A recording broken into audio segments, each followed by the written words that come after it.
Ruth capítulo 1, do verso 19 ao verso 22. Então ambas se foram até que chegaram a Belém. Sucedeu que ao chegarem ali, toda a cidade se comoveu por causa delas, e as mulheres diziam: não é esta Noemi? Porém ela lhes dizia: não me chameis Noemi, chamai-me Mara, porque que grande amargura me tem dado o Todo-Poderoso. Ditosa eu parti, porém o Senhor me fez voltar pobre. Por que, pois, me chamareis Noemi, visto que o Senhor se manifestou contra mim, e o Todo-Poderoso me tem afligido? Assim voltou Noemi da terra de Moabe com Ruth, sua nora, a moabita. E chegaram a Belém, no princípio da cega da cevada. Oremos. Pai Santo, bendito, exaltado seja o teu nome, Senhor. Queremos mais uma vez reconhecer diante de ti o quanto amamos o Senhor, o quanto somos gratos pela salvação que temos em Cristo Jesus. Queremos, na presença do Senhor, rogar que o Senhor venha falar ao nosso coração, Pai, por meio da Tua palavra, que Teu Espírito, de fato, quebrante o nosso coração, abra o nosso entendimento, e que sejamos, de fato, confrontados pela Tua palavra, para a Tua glória, em nome de Jesus, amém. Como é que você enfrenta as provações? Apesar de saber que Tiago, irmão de Jesus, exorta os crentes a ter por motivo de muita alegria o passar por provações, muitos crentes reagem de forma distinta e de forma diferente a esta que é ordenada por Tiago. E mesmo aqueles que mantêm alguma esperança no seu coração, por vezes acabam agindo de maneiras não piedosas quando estão envolvidos em alguma dificuldade, em alguma provação. E é isso que nós vamos perceber em Noemi. Nós já vimos que Noemi enfrentou tempos bastante difíceis em Moabe. Lá ela perdeu o seu esposo, ela perdeu os seus 2 filhos, ela ficou totalmente desamparada. E isso aconteceu num tempo em que o Senhor estava julgando o seu povo em Israel. Eles fugiram desse julgamento de Deus e perceberam que não adiantou fugir. O julgamento de Deus os encontrou ainda que em Moabe. E agora ela ouvira a boa notícia que ecoou ali naquele local. Deus voltou a ser gracioso. Deus voltou a dar alimento ao seu povo, o que implica no arrependimento do povo, como eu expliquei na semana passada. O tempo de Juízes ele é marcado exatamente por estas fases em que o povo peca contra Deus e é punido, o povo se arrepende e recebe a bênção do Senhor. O livro começa exatamente com a mão do Senhor pesada sobre o seu povo, não havia pão na casa do pão, mas mostra que em certo momento o Senhor se volta com misericórdia, pois o Senhor não se esquece do seu povo. E agora que ela ouve essa boa notícia, Deus se lembrou do povo, ela decide retornar. Ela então tem a sua esperança reacendida no coração, despede as suas noras. Uma delas se volta para os ídolos, mas uma, Ruth, declara a sua fé no Senhor, resolve ficar junto da sua sogra. O texto que foi lido hoje mostra a chegada destas 2 mulheres, destas 2 viúvas até Belém, e mostra o quanto o coração de Noemi estava ferido nesse momento da sua história. Veja, o versículo 20 mostra bem isso. Porém ela lhes dizia: não me chameis Noemi, chamai-me Mara, porque grande amargura me tem dado o Todo-Poderoso. O coração ferido está aqui sendo demonstrado Ela diz às mulheres: olha, me chamem de amarga, me tratem como Mara. E é interessante perceber já de início que em meio às dificuldades e provações é preciso aprender com a Escritura.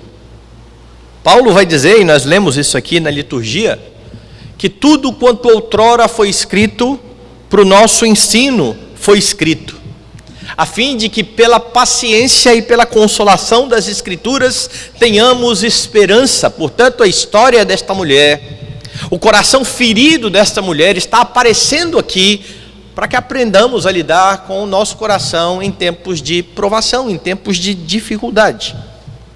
O texto então mostra de forma bem clara o que acontece quando o seu coração está amargurado. Como é que você age?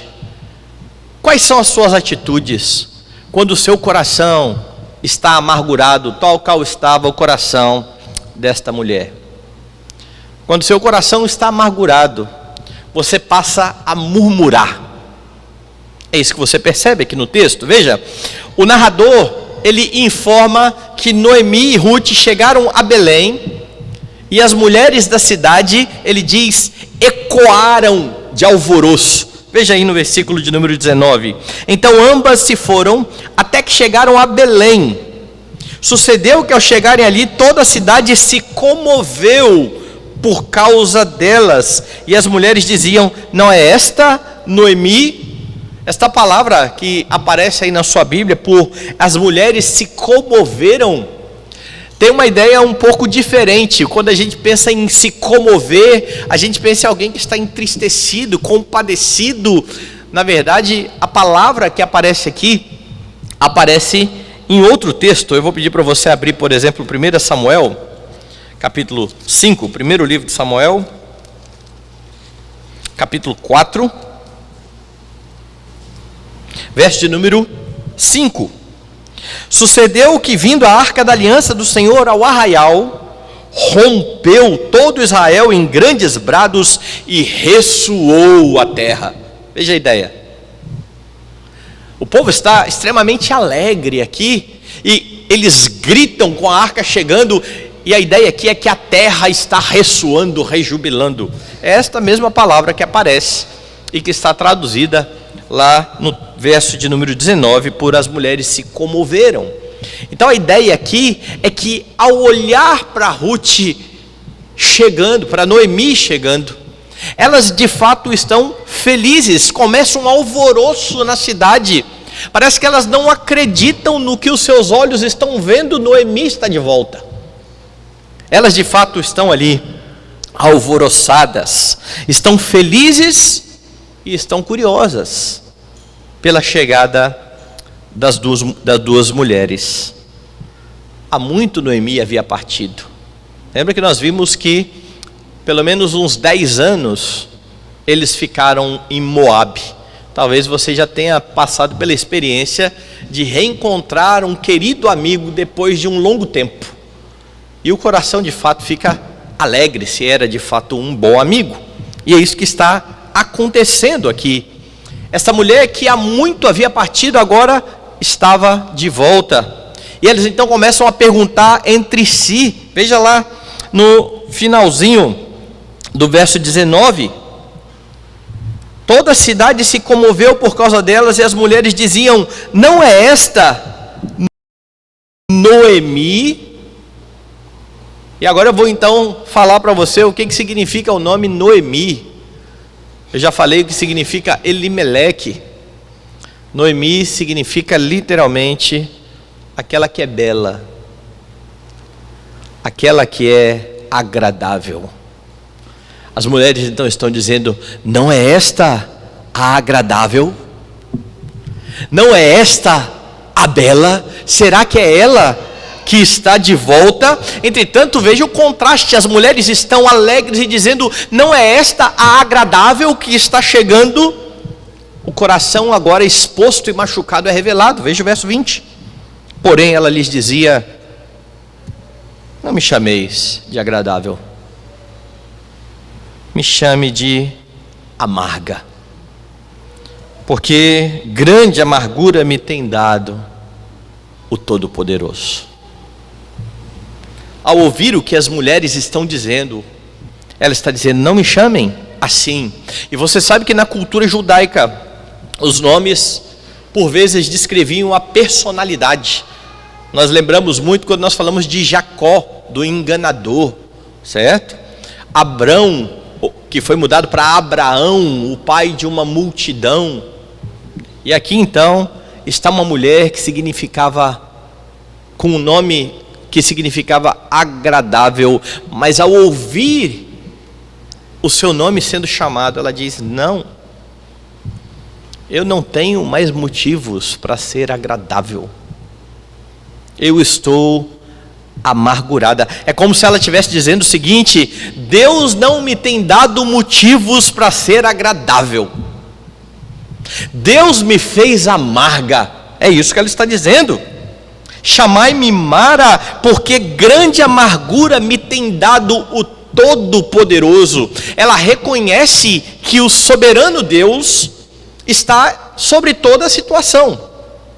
As coisas que aconteceram não saíram do controle de Deus, porque Deus é todo-poderoso, mas ela enxerga isso com bastante pesar.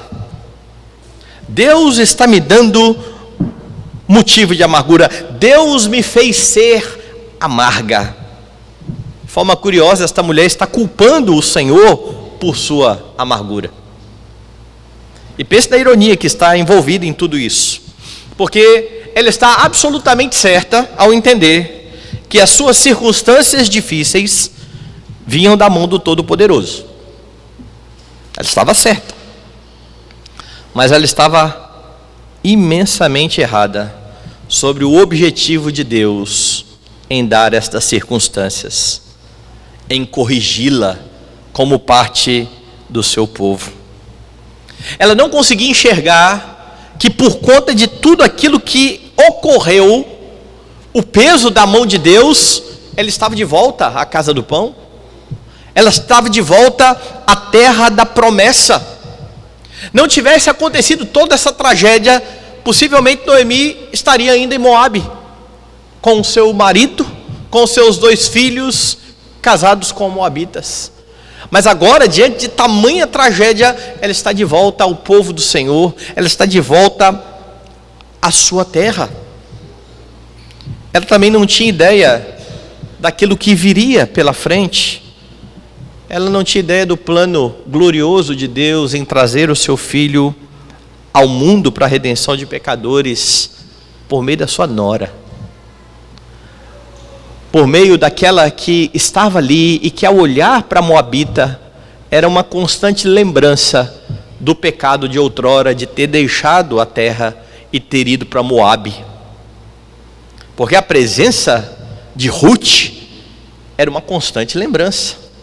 Um dia nós saímos dessa terra, um dia nós tentamos fugir do Senhor, estava ali, à sua vista.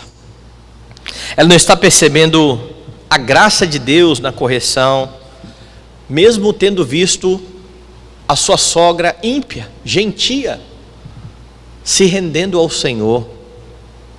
Os óculos que Noemi coloca diante de si são os óculos da amargura, e então ela murmura a sua sorte.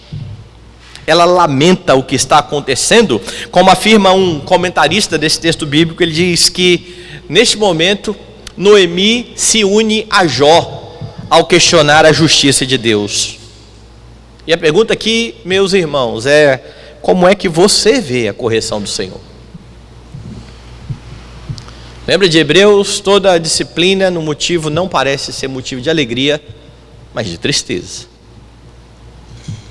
Ao longo prazo, nós percebemos que traz muitos frutos. Como é que você enxerga a disciplina do Senhor?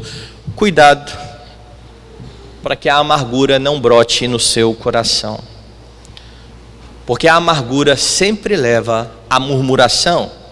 E se você quiser uma boa definição sobre amargura, amargura é quando você guarda ira rancorosa contra alguém que errou. Agora perceba bem, A pessoa pode de fato ter errado contra você, ou ter pecado contra você, e quem define o que é pecado não é você, é o Senhor Deus. Então você chega à conclusão de que houve um pecado, mas você não consegue perdoar, você lembra daquilo com peso. Mas há também a amargura fruto de uma interpretação errada daquilo que as pessoas fizeram, que não foi pecado, mas que foi mal aos seus olhos. Você não gostou daquilo. Não houve pecado, mas não te agradou. Nesse caso, o seu julgamento é um julgamento errado, equivocado, temerário, porque não parte da palavra de Deus, e isso enche o seu coração muitas vezes de amargura, e ao lembrar disso, você lembra com rancor, e você passa a murmurar, e você fala mal da pessoa, e você está o tempo todo com essa pessoa na sua mente, permeando aí os seus pensamentos. A amargura, então, pode ser contra estes que estão envolvidos na situação que trouxe sofrimento a você, mas em última instância, a amargura sempre é contra o Senhor. Porque todas as circunstâncias pelas quais você passou, mesmo aquelas em que alguém pecou de fato contra você, estão debaixo da soberania do Senhor. Foi Ele quem te colocou nessa situação. E ao ficar amargurado, você está amargurado contra o plano eterno de Deus, que tem por objetivo a glória dele e santificar a sua vida. A amargura te leva a murmurar, você murmura contra as pessoas, você murmura contra o próprio Senhor. E a amargura te leva a julgamentos. A amargura te leva a sempre pensar o mal de pessoas. E é muito tentador isso. E nós precisamos aprender a ser justos. Geralmente, quando alguém nos fere, todo o nosso olhar para essa pessoa é um olhar de crítica e de entender que essa pessoa está certa. E por vezes, nós pegamos atitudes corretas, coerentes, e falamos, deve ser invenção. Essa pessoa deve ter alguma coisa por trás. Ela está planejando alguma coisa. Nós estamos o tempo todo pensando mal, porque é amargura no coração. Cuidado com a amargura, porque ela leva a fofocas, ela leva a divisões. É por isso que, como nós lemos há pouco, ela precisa ser evitada a todo custo. Abra aí a sua Bíblia em Hebreus capítulo 12.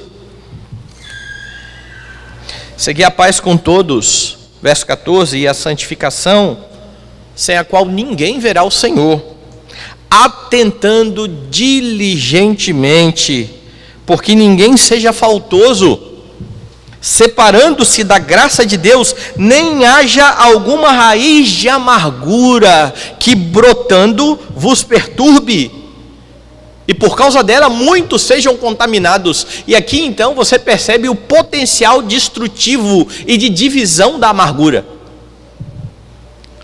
Ela não para no coração amargurado, ela começa a contaminar aqueles que estão ao lado, porque o coração amargurado começa a falar contra as pessoas, e começa então a levantar uma má fama destas pessoas, e daqui a pouco você tem uma divisão no corpo de Cristo, fruto de um coração amargurado.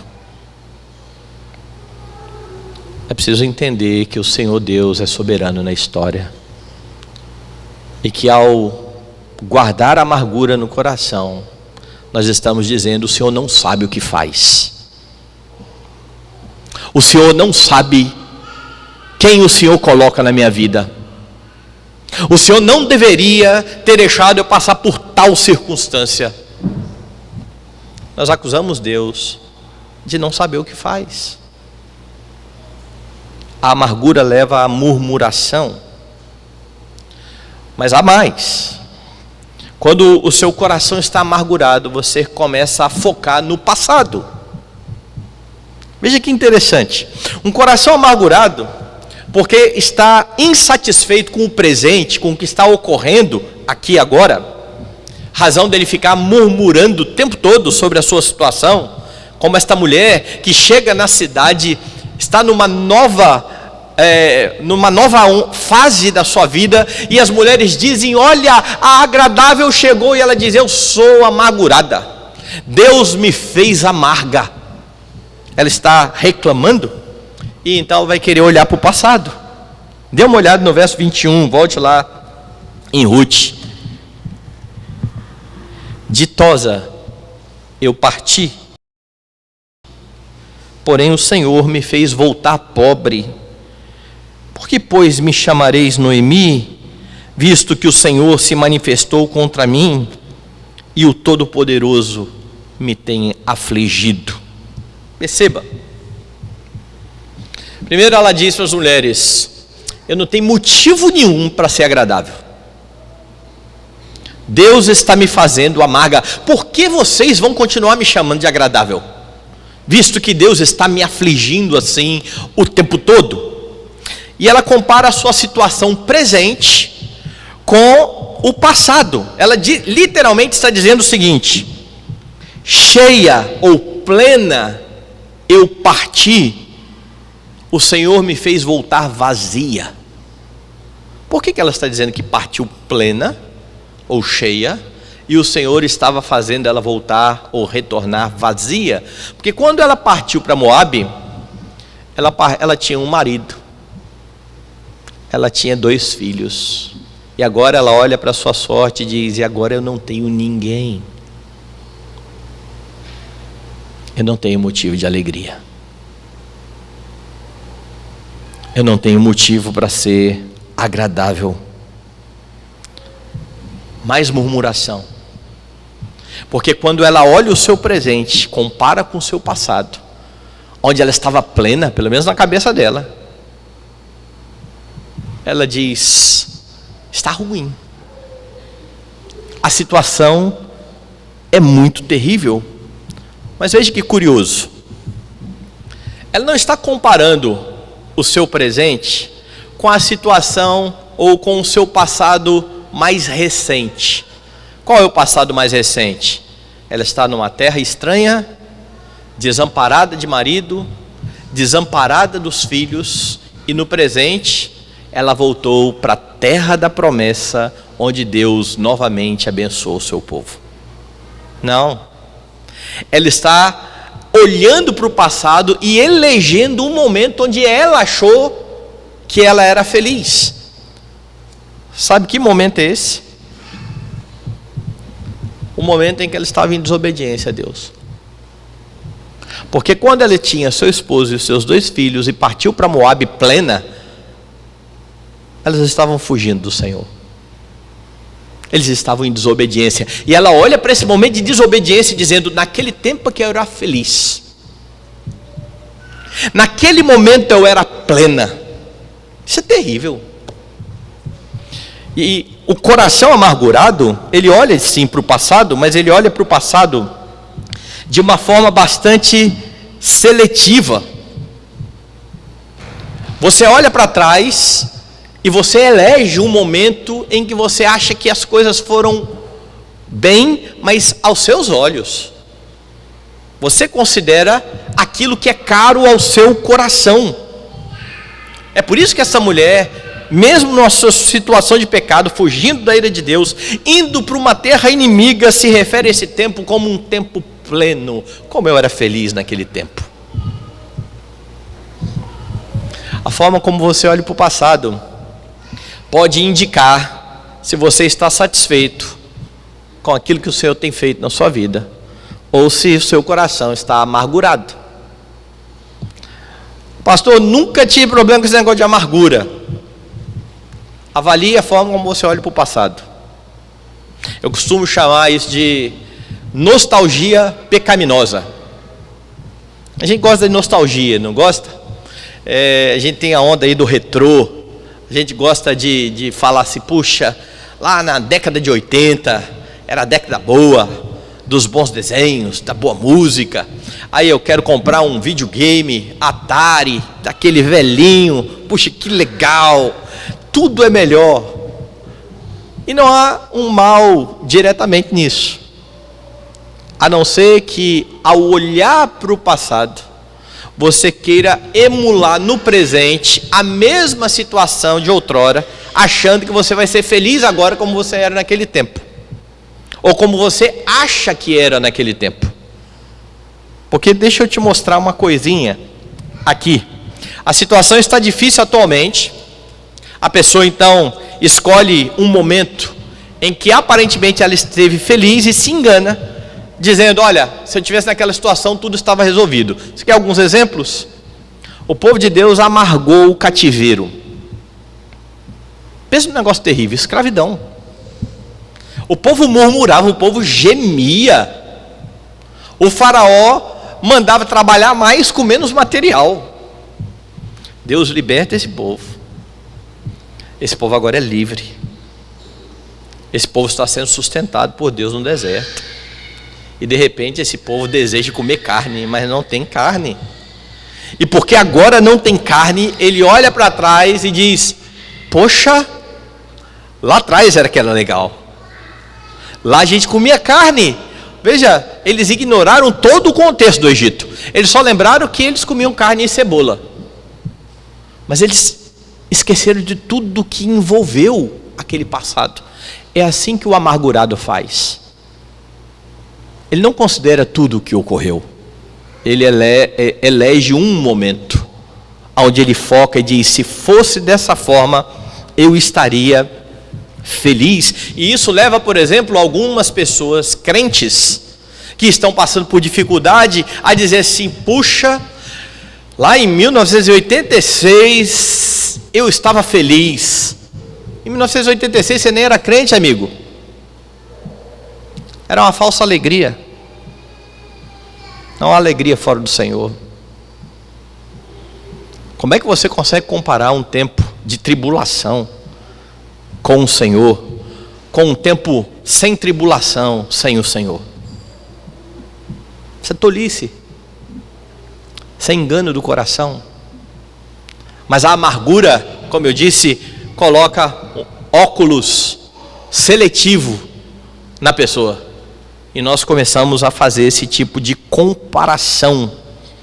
Então a pessoa está começando a enfrentar problemas no casamento, começou a ter briga com a esposa, briga com o marido, então diz: olha, feliz era quando eu não era casado.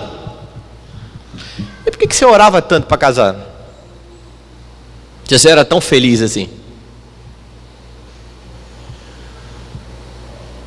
Vivia lá: o Senhor arruma um marido, o Senhor arruma uma esposa boa, o Senhor, agora que você tem, você está falando que feliz é quando você não tinha.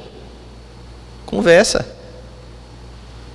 Mas de novo, nós pegamos um momento em que a gente achou que era feliz, e agora quer reproduzir aqui. Deixa eu contar a minha experiência. Se você me perguntasse na época: você estava com o coração amargurado? Eu ia dizer: não. E essa semana, estudando o texto, eu falei: rapaz, eu estava com o coração amargurado e não estava percebendo. E eu já contei essa história. Eu pastoreei em São Paulo e Poliana estava indo para o último ano de faculdade. E eu queria ficar em São Paulo para que ela terminasse a faculdade, lá no Mackenzie. O problema é que a igreja me dispensou. E eu precisei arrumar campo, tentei arrumar alguma igreja em São Paulo para ficar perto, considerei tirar um ano inclusive de licença e tentar fazer outra coisa para a Poliana terminar o curso. Então onde o coração está ali, no curso, na vida ali. E a única igreja que apareceu, ou sim, onde o Senhor abriu as portas, improvavelmente, foi a Praia do Canto. Havia 17 pastores no processo, eu era o mais novo, e com menos experiência de pastorado. Falei: nunca vou para essa igreja, então nem vou considerar. E o processo foi correndo e eu fui ficando. E chegou o dia que eu fui eleito. E vim para Vitória. Cheguei em Vitória em dezembro de 2006. Tudo era ruim em Vitória. Essa cidade é muito quente. Veja, eu sou daqui, eu sou de Guarapari. Essa cidade é muito quente. Fui na pizzaria. Que pizza cara! Gente, São Paulo a pizza é tão baratinha. Com esse preço aí eu compro 3 em São Paulo.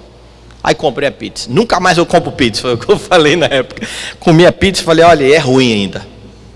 A de São Paulo é mais gostosa. Tudo estava ruim. Por quê?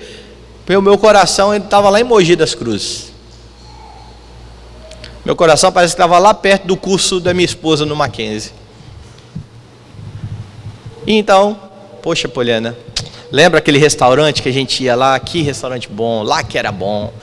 Não havia lugar bom aqui em Vitória. Pô, Deus me trouxe para Vitória. Pois bem, passou o tempo, então eu começo a me afeiçoar da igreja e dos irmãos e começo a fazer amizades. E agora está tudo certo, meu coração veio de volta na mudança. Certo? Ele demorou um pouquinho, mas ele chegou. Nesse momento, então, eu fui convidado para ir a São Paulo fazer um casamento. E aí falei, puxa, agora é a hora, Poliana. Vamos naquela pizzaria que é a melhor pizza de todas. Sentamos na pizzaria e comemos. Botamos a pizza lá. Na hora da primeira garfada, falei, rapaz, não é que a de Vitória é mais gostosa? Mas por que eu não reconheci isso no momento? Porque eu não queria reconhecer. Porque eu não queria estar aqui. Sabe o nome disso? Amargura. Se você me perguntar, você está amargurado? Não, eu só tinha vontade de estar lá em São Paulo. Por que eu estou reclamando tanto? De tudo é motivo de reclamar, tudo está ruim. É assim que nós funcionamos muitas vezes. E aí a gente elege esses momentos, hein? A gente fala, puxa, e não considera o que Deus está fazendo agora. É o que a mulher está fazendo, esta mulher está fazendo neste momento. E há muitos crentes, meus irmãos, que ficam assim. E essa forma de olhar para o passado é pecaminosa.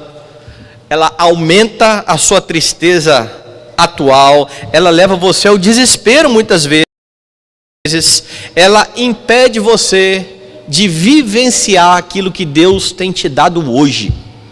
Porque você fica o tempo todo olhando para trás, dizendo, lá que era bom, aquele tempo é que era excelente.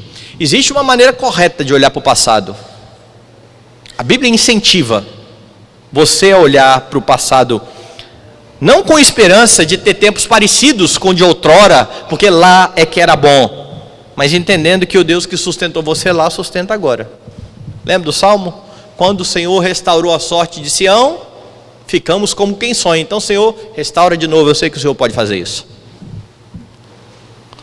Ou eu quero trazer à memória o que me pode dar esperança. As misericórdias do Senhor são a causa de sermos consumidos. Não tem razão para estar triste.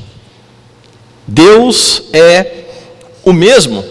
Ou um texto que eu amo e que mostra uma realidade distinta da que eu já descrevi aí, Filipenses capítulo 3.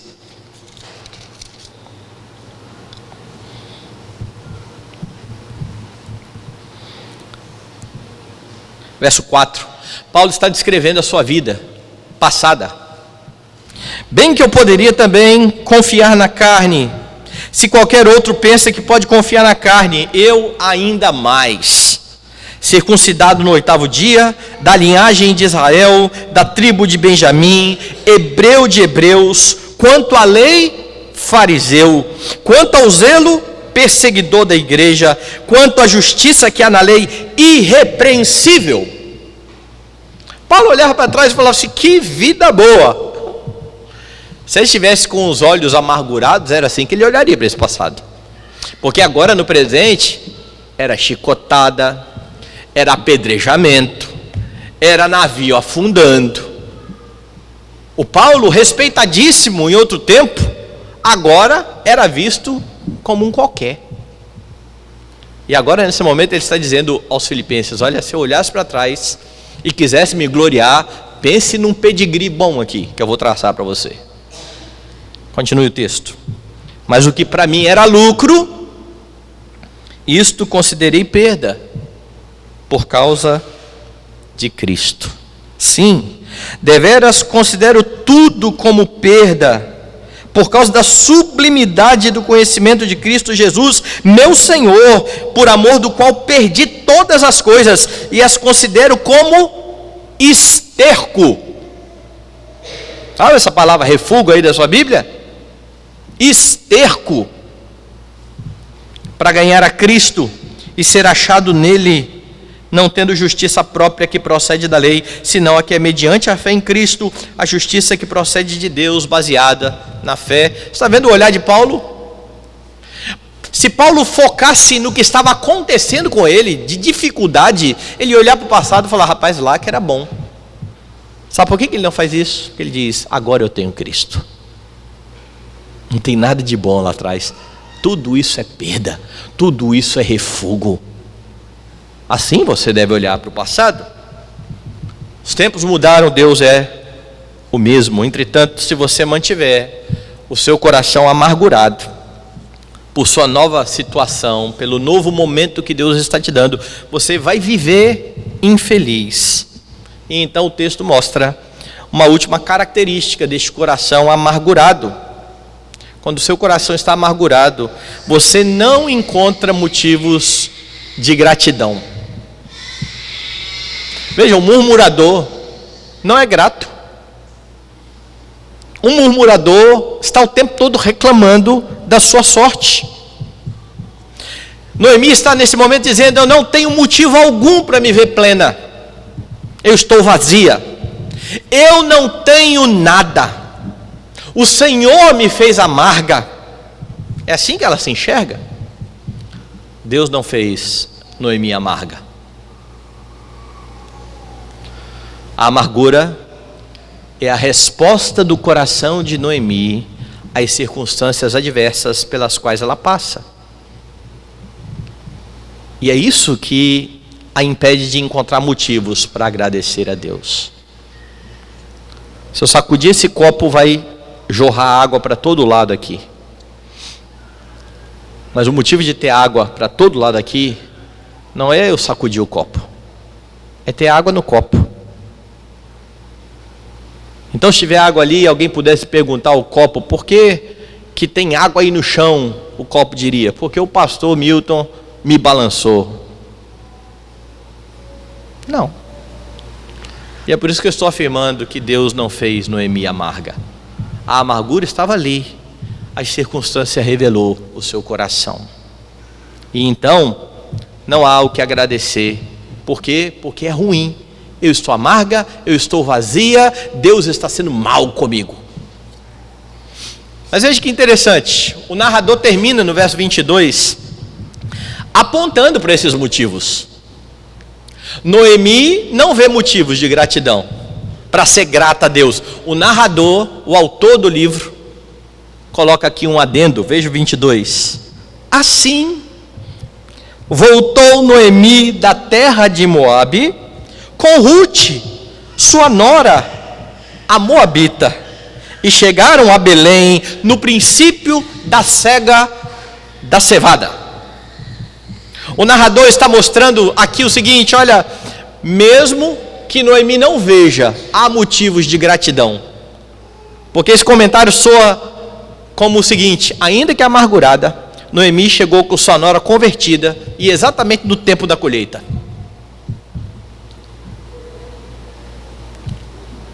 Por um acaso no tempo da colheita. E não era no meio da colheita, no princípio da cega da cevada. Sabe o que acontecia no princípio da cega da cevada? Uma festa que Deus deu ao povo chamada Festa das Primícias, onde o povo pegava os primeiros frutos e oferecia ao Senhor como gratidão, reconhecendo que se Deus deu os primeiros frutos, os outros virão. Deus é o sustentador do povo. Não é por um acaso que chegou exatamente no tempo das primícias, no começo da colheita. Noemi não estava enxergando a providência graciosa de Deus, nem ao salvar a sua nora, o que mostra que Deus alcança também gentios, nem ao atentar para o exato momento da sua chegada. É tempo das primícias. Era verdade o que ela ouviu. Deus de verdade estava dando pão ao povo. E mais, ela não estava vendo a sua grande companheira, Imagine que Ruth está ali, as mulheres chegam e dizem: olha, a agradável chegou, e ela diz: não me chame de agradável, eu não tenho motivo nenhum para ser agradável, eu sou amarga, Deus me fez amarga, eu saí daqui plena, voltei sem nada. A mulher está do lado. A moça que agora há pouco falou: eu não vou te deixar nunca, eu só vou te deixar quando a gente morrer. A sua terra é minha terra, o seu povo é o meu povo, o seu Deus é o meu Deus, eu não tenho ninguém. Ela não consegue enxergar a sua companheira de peregrinação, dada pelo Senhor, convertida. É isso que a amargura faz no seu coração. Então, ao guardar a amargura no coração, você não vai encontrar razões para louvar a Deus. Tudo será visto por meio das terríveis e negras lentes da amargura. Em momentos de dificuldade, lembre-se que o Senhor salvou você da sua ira. E nada que você experimente, nenhuma situação, por mais difícil que ela seja, pode ser pior do que aquilo do que você foi salvo. A ira do Senhor. Você, gentio como Ruth, estranho ao povo de Deus, longe do pacto, alcançado pela graça maravilhosa do Senhor, que agora te pega e te insere no meio do seu rebanho, no meio do seu povo, no meio do seu corpo. Você tem motivos de sobra para agradecer a Deus. Cuidado para não desdenhar daqueles que o Senhor colocou à sua volta. Noemi, como eu disse, se via vazia, ela tinha Ruth. Quem é que Deus tem colocado ao seu lado, à sua volta, para abençoar a sua vida? Você é grato pelos seus pais? Você é grato pelos seus filhos? Você é grato pela igreja em que você está inserido, família da fé? Você é grato pelos líderes que Deus tem colocado sobre a sua vida? Porque o coração amargurado, meus irmãos, em vez de agradecer, começa a focar no erro das pessoas e começa a criticar as pessoas. O coração amargurado sempre acha que merecia algo melhor. Eu merecia um marido melhor, eu merecia uma esposa melhor, eu merecia filhos mais obedientes, eu merecia estar numa igreja melhor, eu merecia tudo de melhor, uma casa melhor, um salário melhor. E todas as vezes que eu acho que eu merecia alguma coisa melhor, eu desdenho do cônjuge que Deus me deu, da herança, filhos que Deus me deu, da casa é apertadinha que Deus me deu, do alimento que Deus tem dado, do cuidado diário do Senhor. Noemi está desdenhando daquela que Deus colocou ao seu lado. Dê graças ao Senhor pelo que Ele tem dado a você de forma providencial. Ele conhece a sua necessidade, e se você de fato precisasse de algo a mais do que você tem, Ele tinha dado. Não duvide disso. Você que já esteve na situação de Ruth, você está ali servindo, jurando lealdade à pessoa e está sendo desdenhado. Sossegue o seu coração, porque muitos talvez na posição de Ruth diriam assim: é assim que você me paga? Acabei de fazer uma declaração linda para você aqui agora, não quero saber de você mais não, vou embora. Ruth permanece com a sua sogra. Ela não deixa a amargura abater o seu coração. Ela não se deixa contaminar pela amargura da outra. Ela continua. Daqui a pouco ela vai para o campo, ela vai dizer para a sogra: olha, eu vou lá buscar comida para a gente. Não deixe que outras pessoas influencia a forma como você vai lidar com elas. Porque nós somos muito reativos por vezes. Ah, você não quer saber de mim também? Não? Então tá bom, vou deixar de ser besta. Não é assim que nós lidamos como cristãos. Nós não pagamos mal com mal. Nós andamos mais uma milha. Nós damos a túnica para quem levou a capa. Nós damos a outra face. Mas só fazemos isso se estivermos bem confiantes no Senhor. Então continue amando o seu próximo. Continue a servir o seu próximo. Quando o seu coração está amargurado, você passa a murmurar. Você foca no passado, achando que não experimentará tempos bons como os de outrora. Você não encontra motivo de gratidão. E como eu já disse, o narrador mostra que pela providência de Deus, eles chegaram no início da colheita. E eu quero que você abra comigo Levítico, capítulo 23.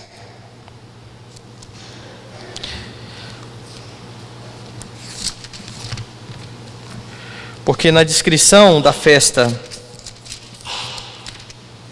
você tem detalhes maravilhosos. Verso 9, disse mais o Senhor a Moisés: fala aos filhos de Israel e dize-lhes: quando entrardes na terra que vos dou, cegardes a sua messe, então trareis o molho das primícias da vossa messe ao sacerdote. Este moverá o molho perante o Senhor, para que sejais aceitos. Então, para que fosse aceito alguém diante do Senhor, as primícias eram levadas ao sacerdote e movidas pelo sacerdote como gratidão. Sabe quando era feito isso? No dia imediato ao sábado, o sacerdote moverá. Você sabe quando é o dia imediato ao sábado, né? Domingo. Dia do Senhor. Abra então a sua Bíblia na primeira carta aos Coríntios, capítulo 15.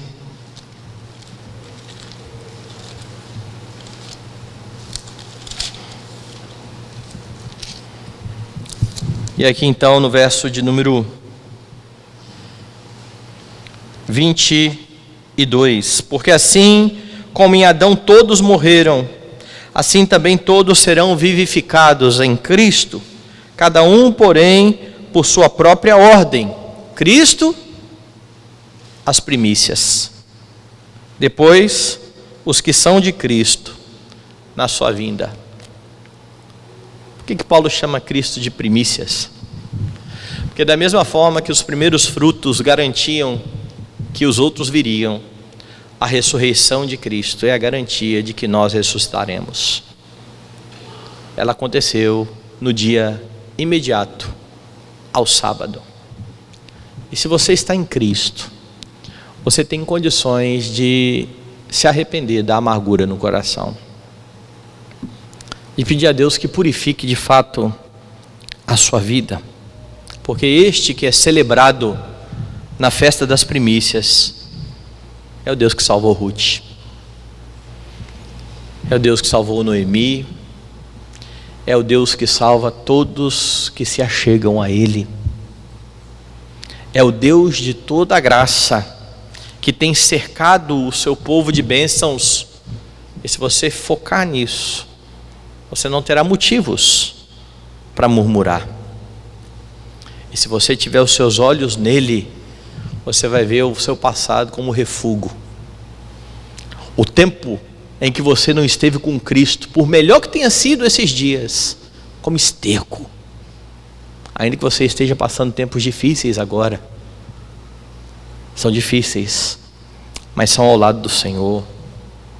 Você encontrará motivos para agradecer cada detalhe da sua vida, mas você precisa manter os seus olhos fitos em Cristo, porque nele existe satisfação, segurança e gratidão.